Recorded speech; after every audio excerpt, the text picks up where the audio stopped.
أعوذ بالله من الشيطان الرجيم بسم الله الرحمن الرحيم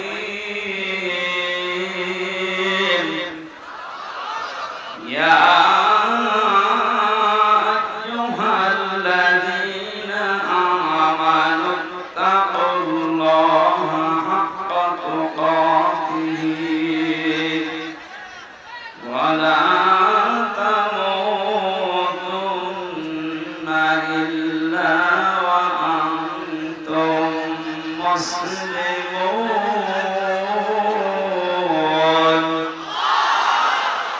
صدقت يا ربنا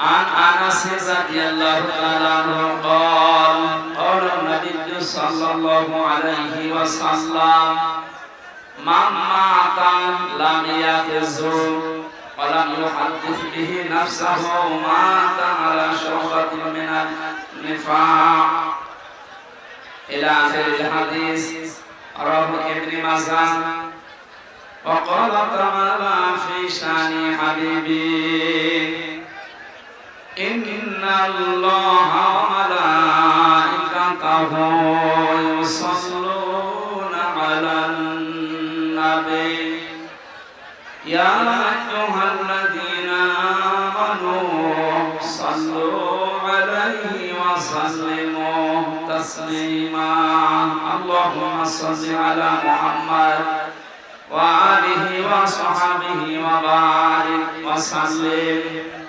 আলহামদুলিল্লাহ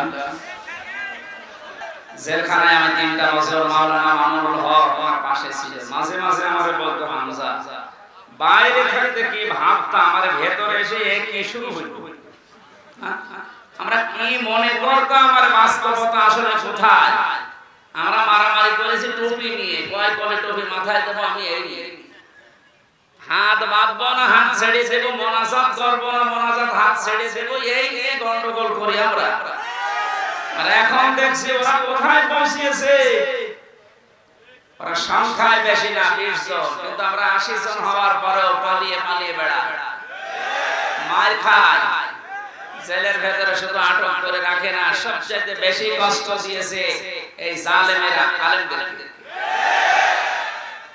কত মার্ডার মামলার আসামি দেখলাম রাজার হালে ভেতরে খাচ্ছে ঘুরছে মাস্তানিও করছে আর আমরা 76 জন আলেম এক জায়গায় ছিলাম আমাদেরকে যে কি কষ্ট দিয়েছে যোগাযোগ বিচ্ছিন্ন মানবতা বিরোধী অপরাধ বলে ওরা খুঁজে পায় না ওরা মানবতা বিরোধী অপরাধের বিচার করে এই আয়না ঘরের সাথে যারা জড়িত সব চাইতে মানবতা বিরোধী অপরাধের সাথে শামিল না এরা আপনি যে খুঁজে পান না যে কি দোষ আমার গতকালকে ওর ছেলে নাম নিতে আমার কেমন লাগে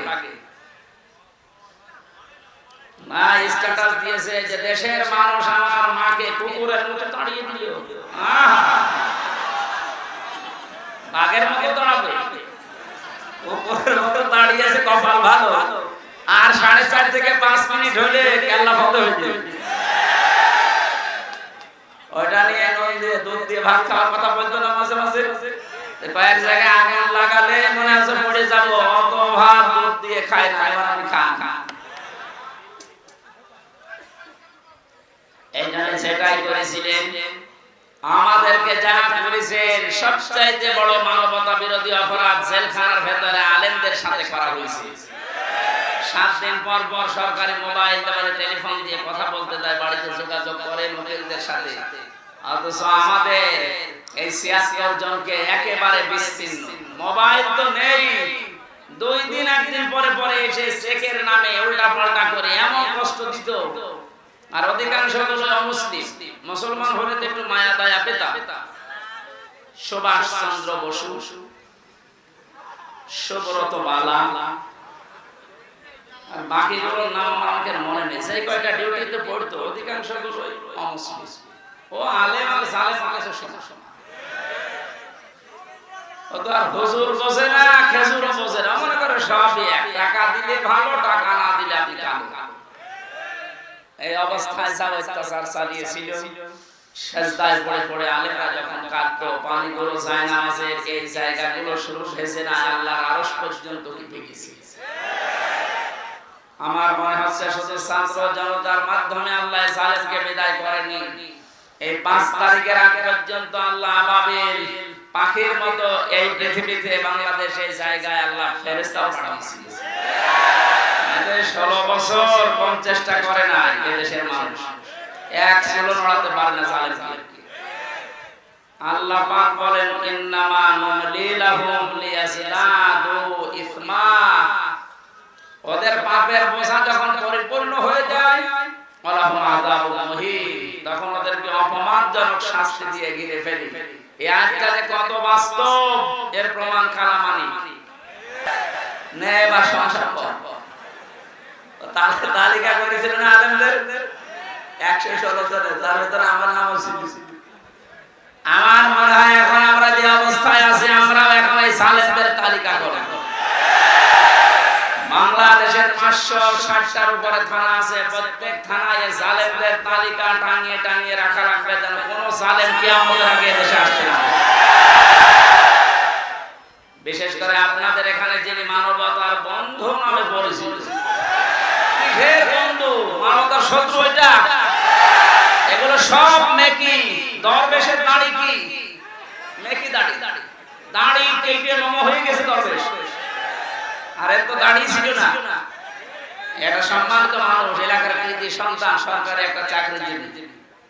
এই লোকটা পর্যন্ত রিকোয়েস্ট করেছিল যে আধা ঘন্টা দেন, আমি বসে আছি, আপনি আমার বন্ধু মানুষ। ও শয়তান বলেছে না, হবে না। এবার এখন আমাদের দিতে আসেন ঠ্যাং ধরেছি ফেলা। বাংলাদেশের গোয়েন্দা বিভাগের সর্বোচ্চ পর্যায়ে এখন যিনি আছেন প্রধান, আমাকে কয়েকদিন আগে কল দিয়ে বলছে হুজুর যেখানে সেই ফোর্সে কথা বলা দরকার কোরআনে বলতে থাকবেন, কারো অনুমতি নেওয়ার দরকার নেই, কোনো বাধা নেই। যদি কোনো মহারথী বাধা দিতে আসে শুধু নামটা টুকে রাখবেন আর আমারে জানাবেন, ও দেশের যেখানে থাক ঠ্যাং ধরেছি ফেলা। বললাম স্যার আপনি ছিলেন কোথায়? কিছুদিন আগে দায়িত্ব পেয়েছি, আমি একজন মুসলিম, মুসলমানের যা কাজ আমি ইনশাআল্লাহ তাই করব। অন্যান্য ধর্মের অনুষ্ঠানে যদি অনুমতি না লাগে, মুসলমানের কোরআন প্রচার হবে, এখানে অনুমতি লাগবে কোথায়? আর অনুমতি যাদের কাছে নেওয়া হয় মানুষের কাছে পড়ে। দেখলেন না ওই ওসি কি বলেছে হুজুরকে? এই কথা বলার মতো আমি কোরআনে কারীম সামনে নিয়ে বলছি, একটা ইমামকে যদি এই কথা বলতে পারে এলো, ইমাম সাহেব আজকে আমার নিজে বলে যে আমি থানায় গিয়েছিলাম মাহফিলের অনুমতির জন্য, আমার এই কথা আমার মনে হয় ও সে জন্মের ঠিক না, এটা একটা জারুর সন্তান। কোথায় মনে হয় বদলি হয়ে চলে গেছে, যেখানে যা করে খুঁজে বের করা হবে। আমার মনে হয় সংস্কার যখন আরম্ভ হয়েছে এই দেশে, এরকম কোলাঙ্গার মার্কা ছাড়া একটাকে যেন চেয়ারে রাখা না হয়। আমরা যেন সকাল আসতে আসতে শুনি এরকম দালাল যারা কোলাঙ্গার যারা এদেরকে কুকুরের মতো ভাবে তাড়িয়ে নিজেরা বলছে যে আমার মাকে দেশের মানুষ কুকুরের মতো তাড়িয়ে দিয়ে, আপনার অনুসারী যারা আছে তাদেরকে কুকুরের মতো দেশের জনগণ তাড়িয়ে তাড়িয়ে। কারণ এদেশে আপনি যাই করেন কোরআনের বিরুদ্ধে যে থাকতে পারবেন না। এটা না আগামীতে যারা আসবে শেষে আসবে তাদেরকেও যেন সতর্ক থাকা লাগে, বা তারা যেন সতর্ক থাকে যে কোরআনের বিরুদ্ধে অবস্থান নিলে কিন্তু তার কপালে জালেমের মতো পড়বে। আল্লাহ সাফা ইয়াতিকা রাব্বুকা ফাতারদা, হে নবী অতি শীঘ্রই আপনাকে আমি এমন কিছু দেব দেখাবো আপনি খুশি না হয়ে পারবেন না। এই আয়াতটা যখন আল্লাহ আমাদের নবীকে শুনিয়েছে, শুধু নবী না কিয়ামত পর্যন্ত নবীর উম্মতদের জন্য ওই আয়াত। সুতরাং আমরা খুশি না বেজার বলেন? এখন আবার অনুমতি লাগবে নাকি? কার কাছে অনুমতি লাগবে? আসেন আপনি। কালকে আমার দিনের বেলা ছিল যশোর বেনাপোলে, রাতে ছিল সাতক্ষীরা। ওসি সাহেব এসে বলছে হুজুর আপনার সাথে শুধু খাবার খাবো। কেন? গত বছর আপনাকে আমি আসতে দেইনি, এজন্য মাফ চাপ। কিসের মাফ? আপনি আবার রাগ করেন না, আমার হাত বাঁধা ছিল। কয়েকদিন আগে আমার মামলা যা ছিল সব আদালত ঢিসমিস করে দিয়েছে। সব খারিজ, বেকসুর খালাস, কোনো দোষ পাইনি এরা এই 3টা বছরে। আমি মনে হয় যে বলতে গেলাম যে আদালত 3টা বছর তো মামলা আপনার কাছে আসতো, তখন তো বললেন না যে না কোনো কিছু পাচ্ছি না, মামলার বিচার করব কি দিয়ে। এখন বলছে যে কোনো মাল নেই, কি দিয়ে বিচার করব। এতদিন বললেন না, মানে লাজবাব, কিছু বলতে পারতো না। এই কথা বলতো যে হুজুর আমার হাত বাঁধা ছিল। কি বলতো? আমরা চাই না যেমন এখন হাত খোলা। এদেশে 1628টা চেয়ার আছে, মেন জায়গা যারা চালায় এর 1627টা চেয়ার সব ছিল হাত বাঁধা, একটা চেয়ার শুধু হাত খোলা ছিল। কথা বুঝলেন? কালকে ওসি সাহেব ওইটা আমরা জানিয়েছি যে আমরা যাই করি আমাদের হাত বাঁধা ছিল, কিচ্ছু করার নেই, খালি একটা হাত খোলা ছিল। আপনি কি মনে করছেন কাওয়া কাকু এরকম ফটফট করে ওর হাত খোলা? না, ওর হাত বাঁধা। ওরা যা বলতে বলে কাওয়া তাই বলে। আর বাকিগুলোর নাম নিতে আমার ঘৃণা লাগে, ওগুলো মানুষের ভেতরে পড়ে না। সুতরাং আমরা বৈষম্য বিরোধী ছাত্র আন্দোলনের মাধ্যমে যে স্বাধীনতা পেয়েছি, 9 দফা দাবি। কয় দফা? এর একটা ছিল যে আমরা কারো হাত বেঁধে রাখতে চাই না, সব হাত থাকবে খোলা। গতকালকে ডক্টর মোহাম্মদ ইউনূসের ভাষণ শুনেননি? কোনো হাত বাঁধা থাকবে না, সব হাত থাকবে কি? আমরা হাত খোলা থাকতে চাই। তাহলে ন্যায় বিচার কায়েম হবে ইনশাআল্লাহ। আর 100% ন্যায় বিচার কায়েমের জন্য এটা লাগবে, তাছাড়া সম্ভব না। প্রশ্ন আসতে পারে তাহলে উন্নত বিশ্বের যে সমস্ত দেশগুলো আছে ওখানে তো এটা কায়েম নেই, ন্যায় বিচারের না, ন্যায় বিচার নেই। আমি কয়েকদিন আগে সিঙ্গাপুর, মালয়েশিয়া, থাইল্যান্ড সহ বহু দেশে ঘুরে আসলাম, কিচ্ছু পাই না। হ্যাঁ, ওখানে নিয়ম নীতি ঠিক আছে, যেহেতু কোরআনে কারিমের বিচার ব্যবস্থা চালু নাই, এই জন্য অনেকের উপরে ওখানে অবিচার হচ্ছে। এই জন্য অবিচার মুক্ত করার জন্য, ন্যায় বিচার কায়েম করার জন্য এর বিকল্প দুনিয়ায় কিছু নেই, থাকতেও পারে না। মানে এইটা দিয়ে যদি কেউ বিচার ফয়সালা না করে, আল্লাহর ভাষায় সে কাফের, সে জালেম, সে ফাসিক। যেন আমরা যারা জালেম হয়ে, কাফের হয়ে, ফাসিক হয়ে মরতে চাই, তাহলে এইটার বিচার ব্যবস্থা কায়েম করা লাগবে না। আমার হাকামা বিহি আদালত, যারা এটা দিয়ে বিচার করে তারা ন্যায় বিচার কায়েম করতে পারে। আরে ভাই, 53 বছর তো আপনি দেখলেন যে কেমন লাগে দেশটা। বাবা চালিয়েছিল, দুর্ভিক্ষে মানুষ মরেছে, স্বামী চালিয়েছিল, চাচা চালিয়েছিল, আপনাদের এই কথা বলে না, আপা চালিয়েছে, ভাবি চালিয়েছে। কাঙ্ক্ষিত মানের শান্তি আমরা দেখতে পাইনি, আর পাওয়া সম্ভব না। এখন শুধু দেখতে বাকি আছে আল্লাহর এই কোরআন দিয়ে 56,000 বর্গ মাইল চললে কেমন দেখা যায়।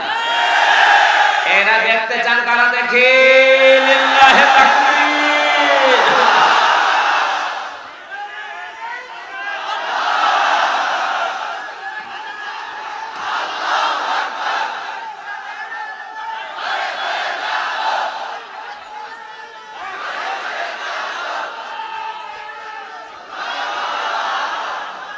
আলহামদুলিল্লাহ, যে আল্লাহ আমাদেরকে আজ তাফসীরুল কোরআন মাহফিলে কোরআনের তাফসীর শোনার জন্য নিয়ে আসলেন, এটা একটা নিয়ামত। এই কারণে আমরা খুশি, বলছি আলহামদুলিল্লাহ। দরুদ পড়ছি, সালাম পাঠাচ্ছি আমাদের নবী মুহাম্মদ রাসূলুল্লাহ সাল্লাল্লাহু আলাইহি ওয়াসাল্লামের প্রতি। আমি গতানুগতিক কথা বলি না, যা বলি ওখান থেকে একটা বাস্তব শিক্ষা নিয়ে আসি।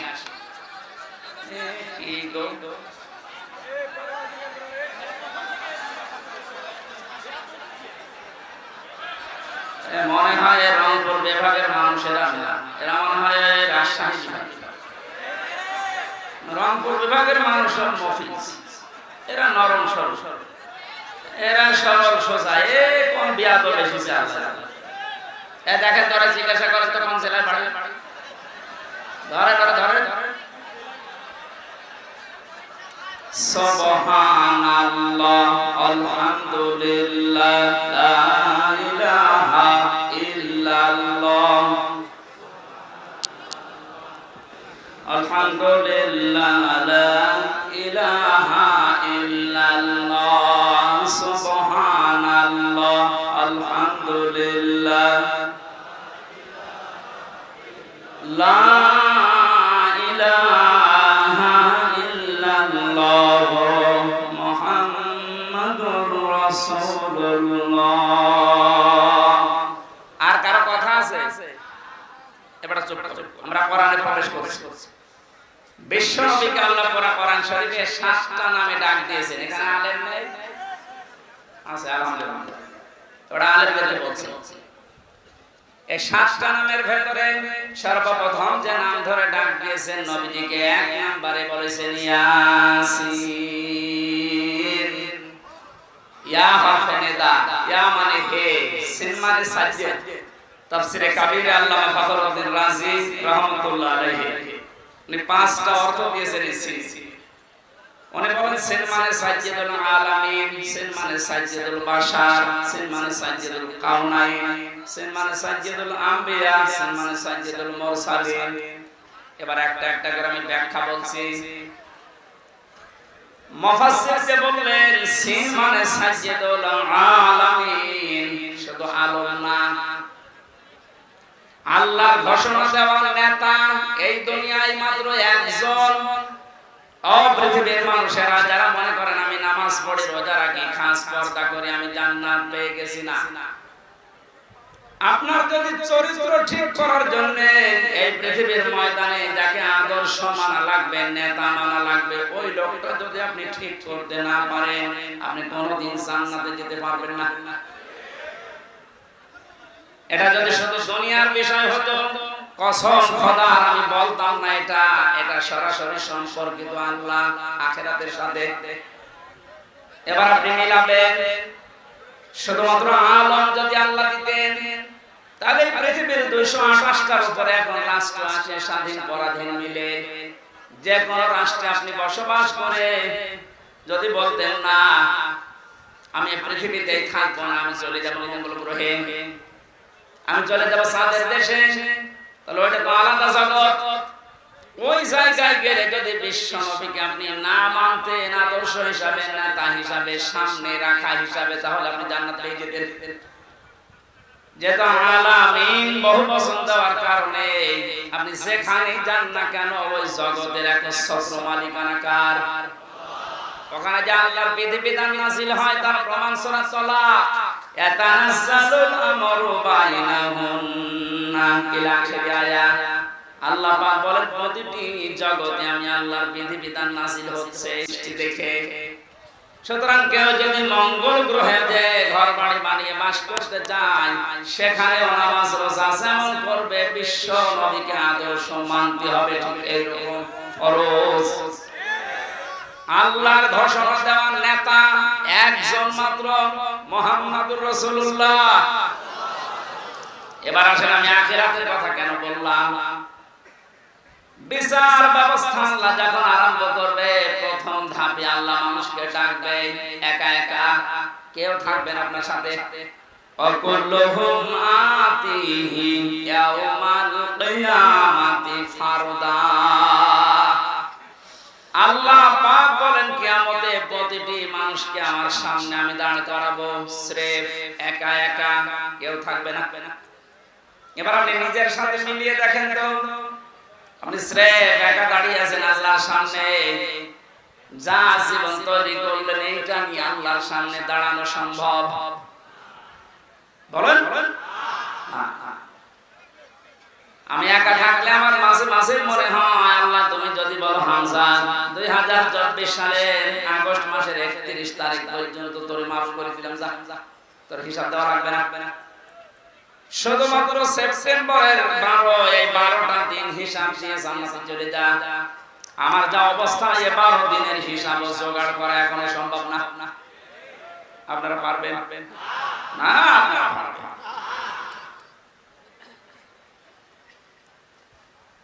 হিসাব এই শব্দটা শুধু আমরা নাম শুনি, এটাতে কতটা ভয়ঙ্কর বিষয়। যারা বিশ্বাস স্থাপন করেছিল যে হিসাব দেওয়া লাগবে, তাদের চরিত্র পরিবর্তন হতে সময় লাগে নাই।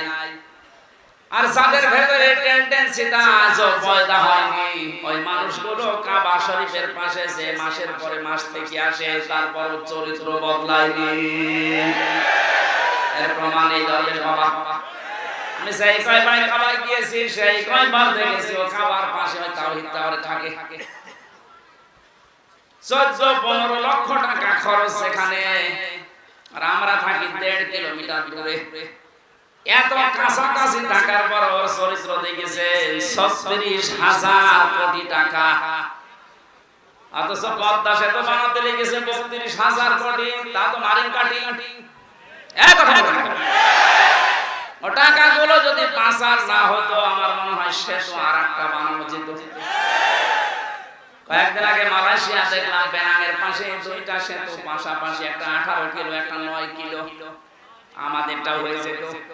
এই টাকাগুলো সব এত বড় দরবেশ যদি এই কাজ করে, একটা বড় জীবনে চিন্তা আসে না যে আমাকেও দাঁড় হওয়া লাগবে আল্লাহর সামনে। জীবনে 36,000 কোটি না, 36 টাকা এখান থেকে এখানে করতে পারতো না। কালকে যশোরের বেনাপোলে যিনি আমার মাহফিলের সভাপতি ছিলেন, বাংলাদেশ জামাত ইসলামের কেন্দ্রীয় কমিটির শোরা সদস্য মাওলানা আজিজুর রহমান, ওনার জীবন চরিত্র শুনলাম আশপাশের মানুষ থেকে।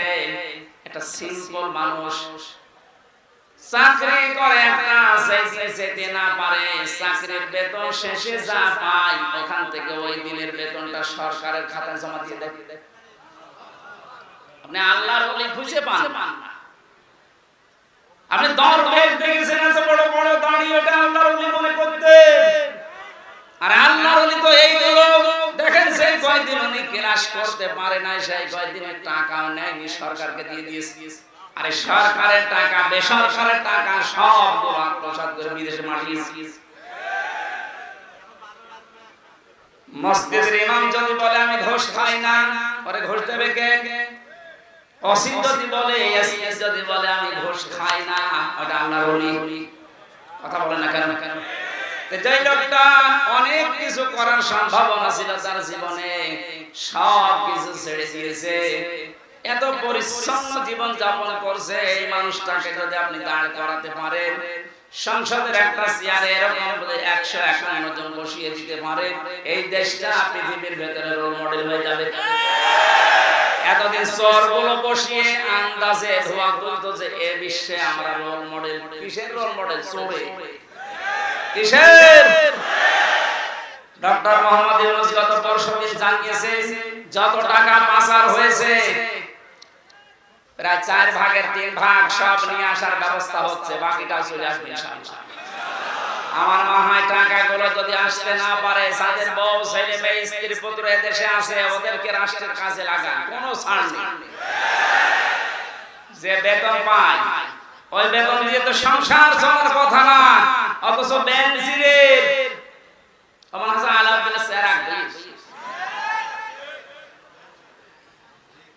এই জন্য যদি টেন্ডেন্সি তৈরি করতে না পারে, জীবনে আপনার এই জীবন পরিচ্ছন্ন হওয়া সম্ভব না। খলিফাতুল মুসলিমিন হযরত ওমর এদিকে তাকান রাদিয়াল্লাহু তাআলা আনহু ছেলেটাকে ভর্তি করে দিলেন এক মাদ্রাসায়। প্রধান বিচারপতি ওই সময় হযরত আলী রাদিয়াল্লাহু তাআলা আনহু, তিনিও তার সন্তান হোসেনকে দিলেন মাদ্রাসায়। হযরত হোসেন কলম ফেলে দিয়েছে টেবিল থেকে, ডাক দিয়ে বলেন আব্দুল্লাহ তুলে দাও। একবার, দুইবার, 3 বার তুলে দেওয়ার পর ওনার কাছে রাগ হয়ে হোসেন বারবার কলম ফেলো, আমারে তুলে দেব, আমি কি তোমার খাদেম? তুমি কি চাকর রেখেছো আমারে? হযরত হোসেন রাগের মাথায় বলে ফেললেন আব্দুল্লাহ তুমি শুধু চাকর না, শুধু খাদেম না, তুমি খাদেমের বাচ্চা খাদেম।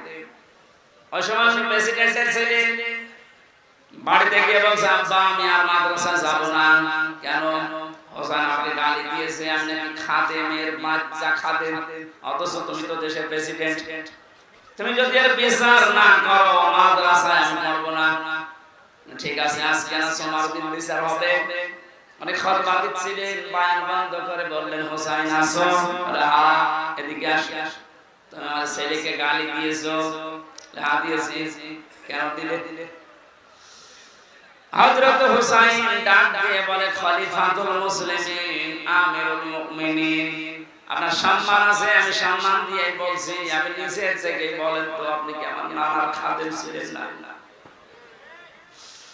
হযরত ওমর কথা বন্ধ হয়ে গেছে, তাই তো এভাবে আমি ভাবিনি। তিনি বললেন, হোসাইন যে কথাটা তুমি বললে এটাকে লিখে লিখে মারবা, কাগজ কলম নিয়ে আসেন। খেজুরের পাতা নিয়ে এসেছে, আমি লিখে দিলেন। ওমর আমার নানার খাদেম ছিল, আমি দেখেছি। ইতি হোসাইন ইবনে আলী, সই করে দিলাম। কাগজটা হাতে নিয়ে হযরত ওমর চমা খেলেন, ডাক দিয়ে বললেন, নবীর সাহাবীরা, বিচার হয়ে গেছে। হযরত আব্দুল্লাহ তো ছোট মানুষ, বসে না, বলে, আবা কি করে বিচার করলে? একটা বিচার হইল, হোসেনকে কিছু বলবা না? হযরত ওমর বলে, সন্তান, যে বিচার করেছি শুধু দুনিয়া না, আখিরাতেও কাজে লাগবে। আমি যখন মারা যাব, এই কাগজটা আমার কাফনের ভেতরে দিয়ে দিও। বিচার যখন শুরু হবে, আমার আল্লাহ পাক যদি আমার জীবনের কিছু পছন্দ না করে, এই কাগজটা তুলে দেখাবো রব্বুল আলামিন, তাকাও এদিকে, তোমার নাম নবীর নাতি লিখে দিয়েছে, আমি নবীর খাদেম ছিলাম। ইয়া সিলাই বলে, তুমি আমার বিচারটা সহজ করে আমারে maaf করে দাও। অথচ জান্নাতের গ্যারান্টি দিয়েছে জিন্দা অবস্থায়। আকাশের যে তারকা দেখতে পান, নবীজি বলেন, কেউ যদি গণনা করে হয়তো একদিন শেষ করে ফেলবে গণনা করে। কিন্তু হযরত ওমর 26 বছর বয়সে মুসলমান হওয়ার পর যত নেকির কাজে আঞ্জাম দিয়েছে, কিয়ামত পর্যন্ত কেউ যদি ওমরের নেকি গণনা করে শেষ হবে না। কোন পর্যায়ে মানুষ ছিলেন উনি? তো হিসাব নিয়ে কত ভীত সন্তুষ্ট ছিলেন। কিয়ামতের বিচার ব্যবস্থায় প্রথমে আল্লাহ আপনাকে দাঁড় করাবে, কিন্তু স্রেফ একা কেউ থাকবে না আপনার পাশে।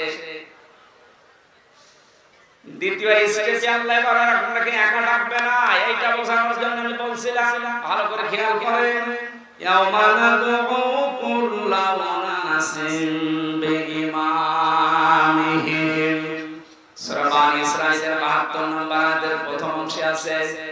রব্বুল আলামিন বলেন, কিয়ামতের দিন প্রতিটি মানুষকে বিচারের দ্বিতীয় ধাপে এবার তার নেতার সাথে ডাক দেব। কার সাথে? আরো জোরে বলেন। আগে নেতা, এরপরে কর্মী। ও বাংলার মানুষেরা, বারবার এমনি খেলা করার জন্য বলছে না, এই জন্য বলছে। আপনি এবার বিবেক দিয়ে বলেন, যাকে নেতা মানেন, যার আদর্শ মতো চলেন, স্লোগান দেন যার পেছনে, এই লোকটা যদি কিয়ামতে আপনার সামনে থাকে, ওর যে চরিত্র, ওর যে সুরত সিরাত আপনি তো নিজে জানেন। ওকে সামনে দেখলে আল্লাহ মাফ করবে বলে মনে হয়? অবশ্যই তো এখন তো দেখলেন আপনারা নিজেরাই বলছেন যে না, স্যার পেছনে আছে, এর দেখলে আল্লাহ মাফ করার কথা না, কারণ এর ভেতরে বাইরের কিছুটা কিছু আমি জানি। এই লোকটাকে যদি এখনই এই বিশ্বাস করেন যে না, ওরে দেখলে আল্লাহর আরো রাগ হয়ে যাবে, তাহলে এই মুহূর্তে আপনার সিদ্ধান্ত পাল্টাতে হবে। যদি এটা রাজনীতি মনে করেন, হ্যাঁ এটা রাজনীতি, আপনি এমন মানুষের পেছনে থাকবেন কিয়ামতের ময়দানে যাকে আল্লাহ দেখলে আল্লাহর রাগ না, আল্লাহর আনন্দ বেড়ে যাবে। এরকম মানুষ দেশে নেই। এর দলিল আছে সূরা নিসা 5 নাম্বার পারা 6 নাম্বার পৃষ্ঠা 9 নাম্বার লাইনের 59 নাম্বার আয়াতের প্রথমে আছে, জাতি এই ফেল, এই ভার, এই ক্রিয়া, এই শব্দটা আল্লাহ নিজের নামে আর রাসূলের নামে রেখেছেন, কিন্তু উলিল আমরের আগে আল্লাহ এই শব্দটা দেননি। যতগুলো তাফসীর আমি দেখেছি, মুফাসসিরিন ইকরাম সবাই একমত, আল্লাহ রাসূলকে মানতে হবে, কোনো প্রশ্ন করা যাবে না। আল্লাহ রাসূলের পরে যদি দুনিয়ায় কাউকে কেউ মেনে চলতে চায়, অবশ্যই দেখতে হবে লোকটা আল্লাহ রাসূলকে মেনে চলে কিনা। এটা যদি আজ আমরা ওয়াজ শোনার পরে মেনে নিতে পারতাম, আমার মনে হয় অনেকের এটা 100% বিশ্বাস হয় না, 80% বিশ্বাস হয়। আজকে আমি বানালাম, বলেন 1500 বছর আগে নাযিল করা আয়াত। সুতরাং আজকে সিদ্ধান্ত নিয়ে বাড়ি যাবেন, যারা আল্লাহ রাসূলকে মানে না, ওই দল যদি আমার বাবাও কায়েম করে, আমি ওই দল করি না। যারা আল্লাহ রাসূলকে মেনে রাজনীতি করছে, নেতাগিরি করছে, নেতৃত্ব দিচ্ছে, এই লোকটা যদি আমার দোলা ভাই নাও হয়, আমার চাচা নাও হয়, এই কথা বলেন না কেন? নামাজ যেমন ফরজ মনে করে পড়ি, এর পেছনে আমি ফরজ মনে করে থাকবো, কারণ নির্দেশ কার? নাকি আল্লাহর নির্দেশ নেই? যেহেতু আল্লাহর ঘোষণা দেওয়া নেতা পৃথিবীতে মাত্র একজন, আমাদের খুব হিসাব করে দুনিয়ার জীবন চালাতে হবে। আল্লাহ রাসূলকে যে মানি না, ও যদি পীর সাহেব হয় আমি ওকে মানি না, ওর পেছনে আমি নেই। অনেকেই মনে করেন আমি নামাজ পড়ি, আমি হজ করে আসলাম বারবার, আমার হজের এজেন্সি আছে, এরপরও আমি জান্নাত পাবো না। আপনি তো হজের এজেন্সি নিয়ে মসজিদের সভাপতি, এই বাহাদুরিয়া। আপনি তাকান আবু জাহেলের দিকে, ও কাবা শরীফের সভাপতি ছিল। আপনি যে মসজিদের সভাপতি কে আছেন, এই মসজিদ বারবার ডিস্টার্ব করে।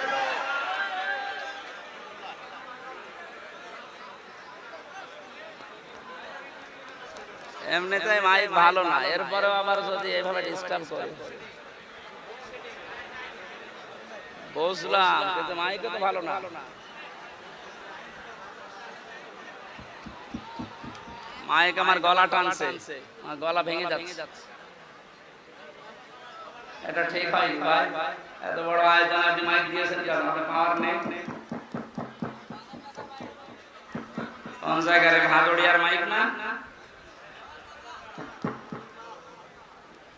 এরা বলেছে না এরকম মাইক হয় না, মাইক হয় না। পাবনা দারুল ট্রাস্টে মাইক কেউ ফেরেশতা নিয়ে এসে দেয়? ওদের মাইক দেখেন তো আধা হাত দূরে থেকে কথা বললে শুনে, পাওয়ার আছে, রওশনের সাথে মতো না।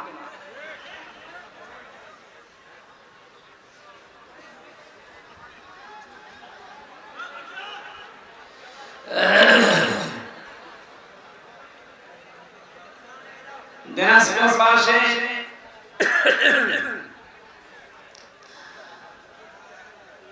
সূরা আরাফের ৮ পারার ২০ পৃষ্ঠার ৩ নাম্বার লাইনে একটা আয়াত আমার বেশি বেশি করে মনে পড়ে। এটা ফাজাইনাহু আহলাহু ইল্লা মারাতাহু কানাত মিনাল গাবিরিন।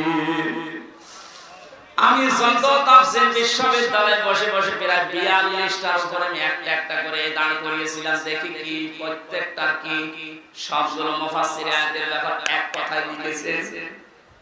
হযরত লূত আলাইহিস সালামের জামাত দুইজন ফেরেশতা এসে লূত নবীকে বললেন, আপনার উম্মত যারা আছে তাদেরকে নিয়ে আপনি চলে যান, কিন্তু সাবধান আপনার স্ত্রীকে নেবেন না, এখানে আমরা আল্লাহর গজব নাযিল করব।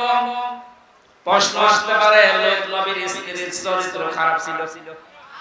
না না, পৃথিবীর কোন নবীর স্ত্রীর চরিত্র খারাপ না, কারণ কোন হারাম রক্তের ভেতরে আল্লাহ নবীদের রক্ত প্রবেশ করার নাই। আমরা আজ দেখতে পাই অনেকের হারাম রক্ত, এই কারণে আন্ডা বাচ্চা ছাড়া হয়, ওগুলো হারাম হয়। হযরত নূহ আলাইহিস সালাম এই কারণে ৯৫০ বছর পরে তিনি দোয়া করেছিলেন, লা তাদার আলাল আরদি মিনাল কাফিরিনা দাজ্জাল। হে আল্লাহ, জালেমদের কাফেরদের একটা আন্ডা বাচ্চা পর্যন্ত জমিনে না থাকে, কারণ সেইটা থাকবে ওর পেট থেকে যেটা আসবে ওটা হারাম হবে। এজন্য জালেম সারা তারা যত বিদায় নিয়েছে, আনাসে কানাসে এখন যেগুলো আছে বিভিন্ন জায়গায় দায়িত্বে, আমরা এগুলোর একটাকেও দেখতে চাই না, কারণ এর পেট থেকে সামনে যাবে ওটা ডবল হারাম হবে। কয়েকদিন আগে বাংলা একাডেমির না কোন শিল্পকলা একাডেমির একজন দায়িত্ব পেয়েছে একটা নাস্তিক, সৈয়দ জামিল আহমেদ। এই লোকটা আল্লাহর কোরআনে কারীমের পর্দা একটা ফরজ বিধান বলছে 2024 সালে পর্দা মেয়েদের দরকার নেই। ওয়াজ মাহফিল তাফসীর মাহফিলের কাউন্টার হিসেবে গান বাজনার আয়োজন করো। জীবন দিয়ে যারা আবু সাইদের মতো, মুগ্ধ ভাইয়ের মতো, রায়হানের মতো, রফিকের মতো, ইয়ামিনের মতো আল্লাহ রাসূলকে বিশ্বাস করা মানুষগুলো যারা জীবন দিয়ে এই দেশটাকে স্বাধীন করে আমাদেরকে দিয়ে গেল, এই স্বাধীন দেশ কয়েকদিনের ভেতরে এমন মানুষকে দায়িত্ব দিলে যে আল্লাহর ফরজ বিধান পর্দায় মানে না। আমরা ইমিডিয়েটলি এই লোকটার পদত্যাগ দাবি করছি। আমাদের আওয়াজ হয়তো পর্যন্ত যাবে না, কিন্তু আরশ পর্যন্ত চলে গেছে। কারণ বিধানটা কার? পর্দা করা লাগবে মেয়েদের, এই বিধানটা হামজার। আরো জোরে বলেন। সৈয়দ জামিল আহমেদকে আমি ব্যক্তিগতভাবে ঘৃণা করছি এই কারণে, কারণ কোরআনের বিরুদ্ধে, আল্লাহর বিরুদ্ধে। আর আল্লাহ বিরোধী কোন লোক আমরা এই ৯৬% মুসলমানের দেশে দেখতে চাই না। এর পদত্যাগ দাবি করেন কারা কারা দেখে? লিল্লাহি তাকবীর।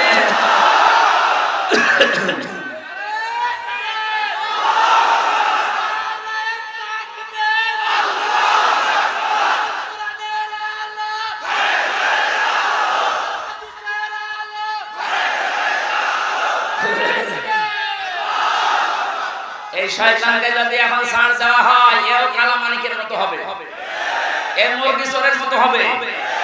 ওই সময় যদি কালামানিককে বিশ্রী বের করে দেওয়া যেত, ও আর ১১৭ জনের তালিকা করতো না। সবচেয়ে বেশি ইসলামের বিরুদ্ধে কথা বলেছিল এই লোকগুলো। সেই গপলা সেটা কোথায় গেল? সেই জাফর ইকবাল নাকি ষাঁড় ইকবাল? এইটাকে এখন ধরা দরকার। আলেমদের ফাঁসি চেয়েছিল। এই কথা বলেন না কেন? এটা নির্ভেজাল শয়তান। যখন এদের বিষ দাঁত বের হবে, সঙ্গে সঙ্গে ভেঙে দেওয়া হয়, ভবিষ্যতে কোন জালেম আর এভাবে শক্ত কথা বলতে পারবে না। এই সৈয়দ জামিল আহমেদকে ছেড়েছেন, এই শয়তান কয়েকদিন পরে এই স্বৈরাচারের মতো কথা বলতে শুরু করবে। বলবো আমি সব এত কষ্ট করে স্বাধীন করে যারা দিয়ে গেল, তাদের মতামতের গুরুত্ব নেই। প্রত্যেকটি সমন্বয়ক এখন এক কথায় উচ্চারণ করছে, আমরা আল্লাহ রাসূলকে বিশ্বাস করি, তার বিধান দিয়ে আমরা সবার পালন করে দিতে চাই। আর শয়তান সে আল্লাহর বিধানে হাত দিয়েছে, দায়িত্ব পেতে দেরি, একবারে এসে আল্লাহর বিধান পর্দায় হাত দিয়েছে। ২৪ সালে মেয়েদের আর পর্দা দরকার নেই। কি বড় কথা বলতো! আপনি ব্যক্তিগতভাবে আমারে যদি সাপোর্ট দিন, আমি মেনে নিতাম। আপনি সাপোর্ট করছেন কার? আল্লাহর পুরোপুরি বিরুদ্ধে অবস্থান নিয়েছে, ও আল্লাহর বিরুদ্ধে যুদ্ধ ঘোষণা করেছে। কথা বলেন। আজকে তিরমিজি শরীফে একটা হাদিস পড়ছিলাম, কেউ যদি জেনে বুঝে কোন জালেমকে সহযোগিতা করে, সাহায্য করে, সমর্থন জানায়, যদি ভালোবাসে, ও সঙ্গে সঙ্গে নবীর উম্মত থেকে বের হয়ে যায়। এরপর অনেকে এখনো পর্যন্ত জালেমকে সাফাই গান। আমরা আহ্বান জানাচ্ছি, আনাসে কানাসে সে জালেমগুলো আছে। ডক্টর ইউনূস কালকে কতগুলো তালিকা দিয়েছে দেখেন দেখেন। ১০০ জনের প্রায় ৮০ জনের পরিবর্তন প্রায় হয়ে গেছে।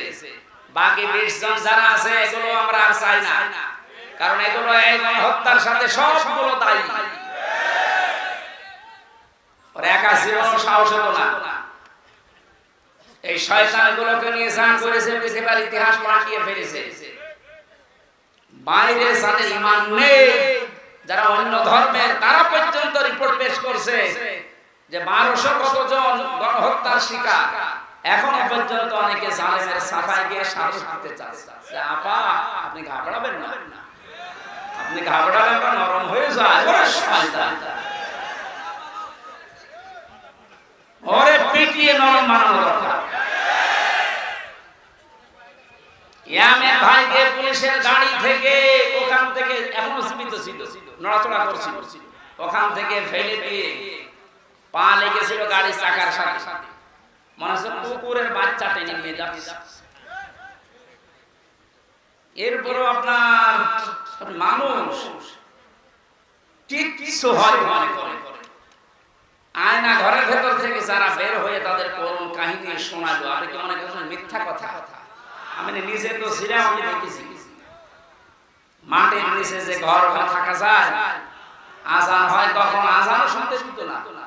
আমি তো ৪ ওয়াক্ত নামাজ আন্দাজে পড়ি, কিছু জানি না যে কখন আজান হয়, কখন দিন হয়। 11 ঘন্টা আমার টাঙ্গিয়ে রেখেছে, কিচ্ছু জানি না, আন্দাজে। চোখ কালো কাপড় দিয়ে বেঁধে, পেছনে হাত বেঁধে, পায়ে ডান্ডা বেড়ি লাগিয়ে, মাথায় দড়ি দড়ি দিয়ে ১-২ ঘন্টা হলে 11 ঘন্টা। দুপুর বেলা নিয়ে গেছে ২টা, রাত 11:30টা নিয়ে এসেছে। ১টা ২টা দিন হলে তো এরকম হয়।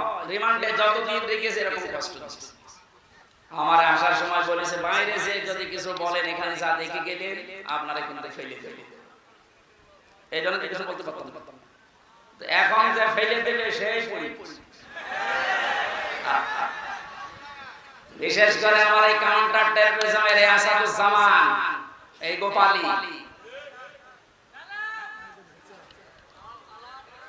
এই লোকটা আমার ধরার পর আমার বাবার কাছ থেকে বলেছে 50টা মামলা দেবো আপনার ছেলেকে। আমার বাবা বলেছে মামলা তোর একটা নেই, মামলা আমরা বানাবো, কালকের ভেতরে আপনি 10 লাখ টাকা দেবেন। আমার বাবা গ্রামের মানুষ, জমি জায়গা যেখানে তা ছিল ধার কর্জ করে সঙ্গে সঙ্গে 8 লাখ টাকা মনে করেছিল রিমান্ডে মারবে না, ও শয়তানটা কি মানুষ না, টাকাও নিয়েছে, মাছ ধরে করেছে, মামলা কত বড় বেঈমান বলেন তো।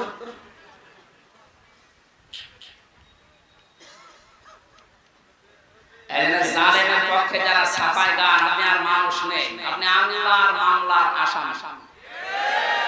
এইটা আমি বানালাম। সূরা সূরা 42 নম্বর আয়াতের প্রথম অংশে আছে, আল্লাহ পাক বলেন ইন্নামাস সাবিলু আলাল্লাযিনা ইয়াজলিমুনান নাস, পৃথিবীতে যারা মানুষ হয়ে মানুষের উপরে জুলুম করে, অত্যাচার করে, নির্যাতন চালায়, আমি আল্লাহ নিজে তাদের বিরুদ্ধে মামলা করব। তাহলে বাংলাদেশে 1628 জন মানুষ মেন দায়িত্বে ছিল, আর প্রত্যেকটা রাসূলকারী যে যে বিভাগে ছিল ওই বিভাগে রাসূল করেছে। এখন হবে না কেন? বিচার বিভাগে বলেন, প্রশাসনে বলেন, যা যা বিভাগ ছিল প্রত্যেকটি জায়গায় যারা চেয়ারে ছিল প্রত্যেকটা জালেম আর জালেমের দোষর। অনেকে বলে আমার হাত বাঁধা, হাত বাঁধা তোর চেয়ারে বসে থাকার দরকার কি? তুই ভ্যান চালা, হাত বাঁধা বলে তুই জালেমকে সাপোর্ট করবি? কত বড় দুর্নীতিগ্রস্ত হলে একটা দেশের কেন্দ্রীয় মসজিদের ইমাম পর্যন্ত পালিয়ে যায়, জাতীয় মসজিদের ইমাম পালিয়ে গেছে। কি আশ্চর্য, কোথায় পৌঁছেছে দেশটা যে মসজিদের ইমাম পর্যন্ত পালিয়ে গেছে। কারণ সেও নিজেকে নিজে অপরাধী মনে করছে যে জনগণ ধরলে আমারও ছিঁড়ে ফেলবে। কথা বলেন, এত বড় বড় দাপটের কথা বলতো আমার কুষ্টিয়ার ওই আল্লাহর ওলি, একজনে যখন পচা ডিম খাচ্ছে আর একজন এমন পালানো পালিয়েছে ওর বাড়ি পর্যন্ত খুনি নিয়ে চলে যাচ্ছে। এই যে আমার সাক্ষী, আমার কুষ্টিয়ার দায়িত্ব ছিল আপনাদের এখানে বাড়ি। আসার সময় বলছিল যে ওখানকার যে কয়েকজনের নাম বললো একটাও তো ও মানুষের কাতারে পড়ে না। আমি নামগুলো নাই বললাম, এই মানুষগুলোর জন্য দায়িত্ব পালন করতে পারে, এত নিকৃষ্ট চরিত্র এদের। এজন্য নিজে নিজে ভালো আমল করছে, নিজে ভালো থাকছে, এইরকম যারা মনে করছেন আমি তাদেরকে এই সূরা আরাফের 83 নম্বর আয়াতটা শোনালাম। হযরত লূত নবীর স্ত্রীর চরিত্র ভালো ছিল, তার চরিত্র খারাপ না, কিন্তু সে তলে তলে চরিত্রহীনদেরকে সাপোর্ট করত। বলেন একটা নবীর স্ত্রী নিজে খারাপ না, নিজে চরিত্রহীনা না, কিন্তু চরিত্রহীন মানুষদেরকে তলে তলে সাপোর্ট করার কারণে আল্লাহ তাকে যদি জাহান্নামে দেয়, আপনাকে দেবে এক আর উনি মনে করেছেন আমি নামাজ পড়ি, রোজা রাখি, আমার এত বড় দাড়ি, আমার বউ পর্দায় থাকে, তাতে কি হয়েছে? আপনি সাপোর্ট করেন কাকে? কথা বলেন। আশা করছি আপনার শুভবুদ্ধির উদয় হবে। আমার বংশের 100 জনের প্রায় 98 জন এই জালেমের সদস্য ছিল। ওদের সেকেন্ড নবী ছিল আল্লাহর ওলি গোপালগঞ্জ। ওরা নবীকে তো বিশ্বাস করতো যে নবী মুহাম্মদ রাসূলুল্লাহ আছে একজন, কিন্তু আরেকজন নবী আছে। আমি একবার এই রংপুরের গাইবান্ধা মাহফিলে এসেছিলাম 16 সালের দিকে। একটা ছেলেকে বাড়িতে ভাত খাওয়ার সময় জিজ্ঞাসা করছে, ইংলিশ মিডিয়ামে পড়ে, এই তোমার নাম কি? নামও বলেছে উল্টাপাল্টা নাম, বাংলা ইংলিশ মিশিয়ে। জিজ্ঞাসা করলাম কালেমা বলতে পারো? আচ্ছা মুখস্থ। মুখস্থ নেই মানে আমাদের নবীর নাম কি? বলছে ইরশাদ। হ্যাঁ, উনি তো রাস্তাঘাট বানান, তার মানে রাস্তাঘাট বানিয়েছে এলাকার ইরশাদ সাহেব। ও মনে করার এটা মানে নবী।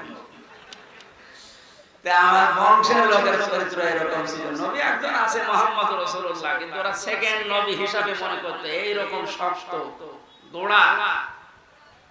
আগস্টের 5 তারিখের 1টার সময় যখন আল্লাহর ওলি চলে গেছে পালিয়ে, ওরা বিকাল 5টা বাজতে তখন মোবাইলে কল দিয়ে বলছে, বাবাজি আমরা সব এখন জামাত ইসলামী করি, এখন জামাত ইসলামী। তারপর যাই ফিরে এসেছে, ওয়েলকাম, ধন্যবাদ। ওরা যা করেছে বুঝে করুক, না বুঝে করুক, আল্লাহ যেন ওদের মাফ করে দেয়। আর ওদের মতো এ দেশে রানাসে কানাসে আরো যারা আছে, আপনি মনে করছেন আবার জালেমরা সংগঠিত হবে, অত ভাত দুধ দিয়ে খাই না। সময় শেষ হয়ে গেছে, আপনারা মরণের গড়া গড়া নিয়ে আসার আগে ফিরে আসি। জালেমদের তো দুনিয়াও শেষ, আখিরাতও শেষ। এক কথা বলেন, দুনিয়া এখন আর রাস্তায় বের হতে পারবে? মামুনুল হক কয়েকদিন আগে বলে না যে জালেমদের তালিকা করে করে মরে মরে টাঙিয়ে দেন যেন কিয়ামতের আগে দেশে ঢুকতে না পারে। এমন যেমন দেখলেই পিটিয়ে মানুষ মেরে ফেলছে। ঝিনাইদহে এক জালেমকে পিটিয়ে মেরে রাস্তায় উলঙ্গ করে টাঙিয়ে দিয়েছে। শেষ পর্যন্ত মহিলারা যখন দেখছে যে না জিনিসপত্র সব দেখা যাচ্ছে, তাড়াতাড়ি করে ওখানে নামিয়ে পাঠিয়ে দিয়েছে। কি করবো, ওকে দেখার মতো এত বড় হারামি।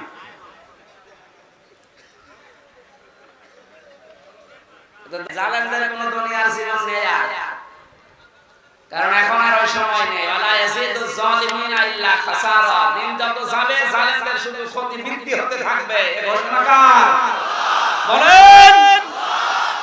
কিন্তু যারা জালেম হয়ে মারা যাচ্ছে তাদের অবস্থা আরো খারাপ হবে। তারা মামলার আসামি হামজা। কার? আপনি চিন্তা করেছেন? আল্লাহর মামলার আসামি। বাদী যত শক্ত হয় মামলা তত কঠিন হয়। আমার মামলার বাদী যেহেতু রাষ্ট্র ছিল, এই জন্য মামলার জামিন হতো না। অথচ এই মামলায় অনেকে 1.5 মাস 2 মাস পরে বের হয়ে চলে গেছে। আমার 3 বছরও জামিন নেই। তার মানে আমার মামলার বাদী সলিমউদ্দিন কলিমউদ্দিন না, একেবারে সে যাই হোক। তো কিয়ামতের দিন যিনি নিজে বিচার করবেন, নিজে রায় দেবেন, নিজে বাদী, বলেন তো আপনার মাপ পাওয়ার কোন সম্ভাবনা আছে? আমার মতো খালাস পাবেন? আপনি আল্লাহর মামলার আসামি লিখে নিয়ে যান, আপনি জাহান্নাম।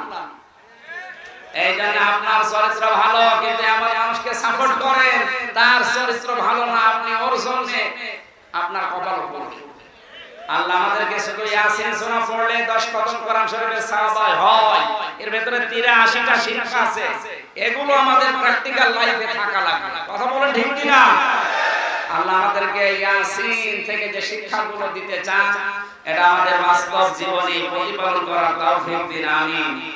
সূরা আলে ইমরানের 102 নাম্বার একটা মাত্র আয়াত পড়েছি। আমার আজকের আলোচনার বিষয় তিনটা ভাগ আছে। এর ভিতরে আমরা দেখি কোরআনে কারীম থেকে পয়েন্ট আকারে কথা বলার চেষ্টা করছি।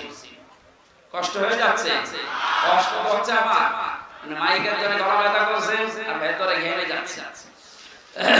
জবান খুলে শয়তান যদি আশেপাশে থাকে যেন পালায়। বলেন আউযু বিল্লাহি মিনাশ শাইতানির রাজিম।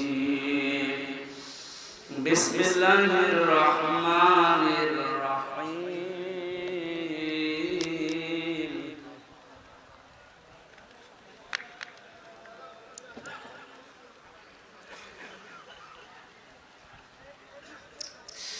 ইয়া আইয়ুহাল্লাযীনা আমানুত্তাকুল্লাহা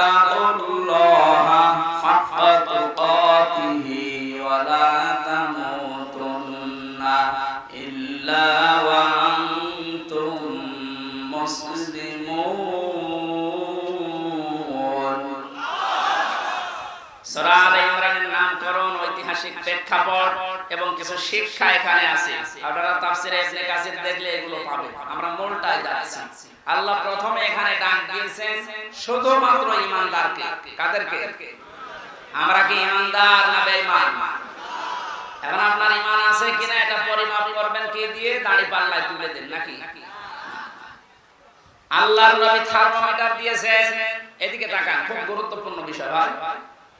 নবীজি বলেন ইদা সাররাতকা হাসানাতুকা ওয়া সাআতুকা সাইয়্যাতুকা ফা আনতা মুমিন। তোমার যে ঈমান আছে তুমি কিভাবে টের পাবে জানো? যদি তোমার ভালো কাজগুলো তোমাকে আনন্দ দেয় আর অন্যায় কাজ দেখলেই তোমার কষ্ট লাগে, বুঝবা তোমার ঈমান আছে। দিনাজপুরবাসী এদেশের দিকে তাকিয়ে বলেন তো, ভালো কাজ সবার কাছে ভালো লাগে? অন্যায় কাজ সবার কাছে কষ্ট লাগে, সুতরাং ভালো কাজ যার কাছে ভালো লাগে, অন্যায় কাজ দেখলে যার কাছে কষ্ট লাগে, সে যেন মনে করে আমার ঈমান আছে। আর যার কাছে ভালো কাজও ভালো লাগে, অন্যায় কাজও ভালো লাগে, সে যেন বোঝে সে মুনাফিক। আল্লাহ এখানে মুনাফিককে ডেকে দিয়েছেন না ঈমানদারকে? আমরা অন্তত দেখতে পেলাম যে আমার অবস্থান কোন জায়গায়। আমি যদি ঈমানদার হয়ে থাকি, আল্লাহ এবার আমাকে আদেশ দিচ্ছেন ইত্তাকুল্লাহ, আমাকে ভয় করো। আমাকে কি করো? এই যে শব্দটা নিয়ে আবহমান কাল থেকে বহু ব্যাখ্যা আমরা শুনেছি, পেয়েছি, আমার এখন আধুনিক একটা ব্যাখ্যা পেয়েছি। খুব কষ্ট হচ্ছে, এবার তো আমি প্রবেশ করছি জায়গায়। আল্লাহকে ভয় করো, এই শব্দটা পড়া কোরআনে যতবার আমি পেয়েছি, আধুনিক ভাগে ব্যাখ্যা করার চেষ্টা, যখন তাফসীর খুলে খুলে দেখলাম যে না, এ তো মিলছে না। এটা কিছুদিন আগে একটা তাফসীর বের হয়েছে, এই জায়গায় তাকওয়া শব্দের ব্যাখ্যা লিখতে গিয়ে মুফাসসির লিখেছেন তাকওয়া মানে যে যে বিষয়ে কাজ করবে ওই বিষয়ের শিক্ষা, দীক্ষা, প্রশিক্ষণ, এরপরে ওই কাজটা সুচারুরূপে যদি আঞ্জাম দিতে পারে, এর আরবিতে নাম তাকওয়া। ইনি একটা ইঞ্জিনিয়ার, উনি যে সমস্ত কাজগুলো করে বিএডিসিতে, ওই কাজগুলো সম্পন্ন করার আগে শিক্ষা লাগবে, প্রশিক্ষণ লাগবে, এবং বিনা বাধায় ওই কাজটা সুচারুরূপে যখন আঞ্জাম দিতে পারবে, ওইটার নাম আরবিতে তাকওয়া। আল্লাহ এইটা অর্জন করার জন্য আমাদেরকে বলেছিলেন। পৃথিবীর বিভিন্ন দেশে ঘুরে দেখেছি, তাকওয়াটা তারা এখান থেকে নিয়েছে। ওদের ছেলেমেয়েরা যে যে বিষয়ে একটু পারদর্শী, ওকে ওই বিষয়ের শিক্ষা আরো বেশি করে দেয়, প্রশিক্ষণ দেয়, ওই কাজটা ওরে সুচারুরূপে আঞ্জাম দেওয়ার জন্য ব্যবস্থা করে দেয়, এই জন্য ওদের দেশটা দাঁড়িয়ে যায়। আর আমাদের তাকওয়া কি? যে বিষয়ে যাকে দেওয়া হয়েছে ওই বিষয়ের শিক্ষা ওর নেই, প্রশিক্ষণ নেই, হাত বাঁধার কারণে কাজও করতে পারে না, এ দেশটা উপরে যাওয়ার জন্য নিচে নেমে যায়। এক কথা বুঝতেছেন?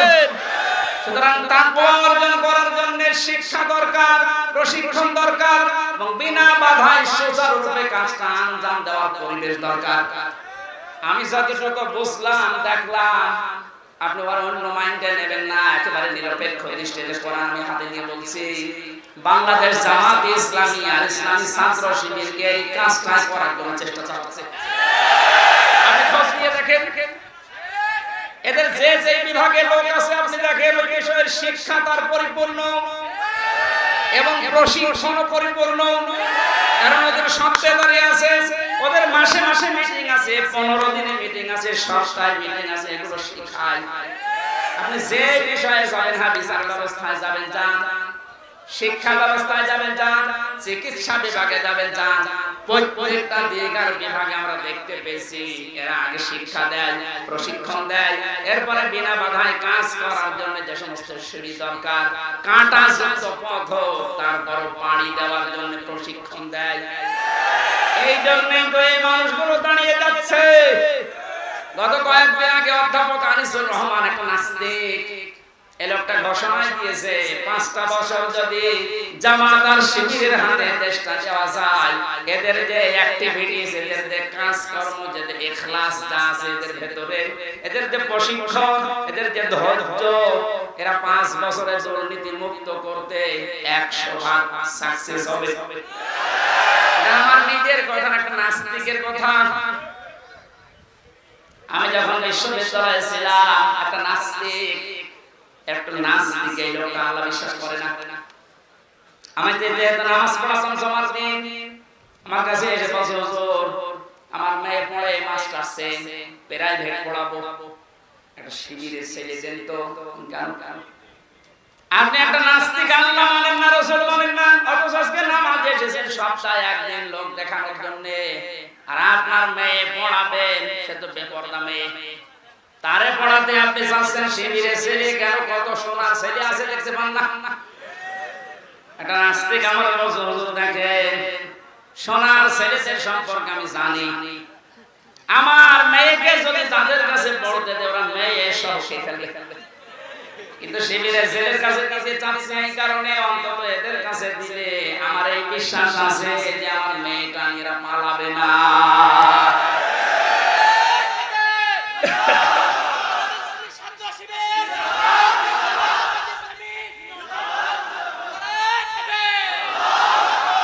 আমার মুসলমান ভাইরা, আমি দালালি করার জন্য না, আল্লাহর কসম যা দেখতে পেয়েছি আমার এই 30-33 বছর বয়স আমি সেইটা বলছি। আমরা তাকওয়ায় বুঝি না, তাকওয়া যারা বসে তাদের ধারে কাছে আমরা যাই না। তাকওয়া কত রকমের হয়, 9 প্রকার পেয়েছি তাফসীরে। কোন মানুষ যদি তাকওয়া অবলম্বন করে আল্লাহ 27টা উপকার করে দুনিয়া আর আখিরাত মিলে। সুবহানাল্লাহ বলতে পারবেন না?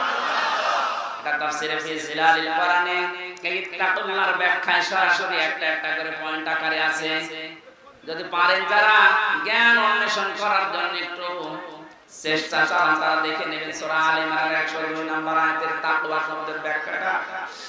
হাক্কা তুকাতিহি, যেভাবে আমাকে ভয় করা দরকার ওইভাবে তোমাদের ভয় করা লাগবে। বাস্তবে আমরা দেখেছি বহু মানুষ আল্লাহকে ভয় করার মতো ভয় করার কারণে দুনিয়া আখিরাত সব পরিপূর্ণ পেয়ে গেছে। এই আব্দুল কাদের জেলানীর নাম শুনি তার বাবার জীবনে দেখেছি ফল ভেসে আসছিল পানি দিয়ে, যদিও ভেসে যাওয়া জিনিস খাওয়া যায় যাচ্ছে কারণ তার কোনো মালিক নেই। ক্ষুধার্ত অবস্থায় ফলটা খাওয়ার পরে তার মনে হয়েছে আমি কার জিনিস খেলাম, আমি তো না বলে খেয়েছি। এত বড় ক্ষুধার্ত মানুষ প্রায় সারাদিন সারা রাত হেঁটে হেঁটে বাগানের মালিকের কাছে মাপ চাইতে গেছে। এর নাম হাক্কা তুকাতিহি। আমরা যদি ভয়কে ভয় করার মতো আল্লাহকে করতে পারি, মহান আল্লাহ আব্দুল কাদের জিলানীর বাবার মতো দুনিয়া আখিরাত আমাদের দিয়ে দেবে। ওয়ালা তামুতুন্না, মরুনা ইল্লা ওয়া আনতুম মুসলিমুন, যতক্ষণ পর্যন্ত মুসলমান হতে না পারো।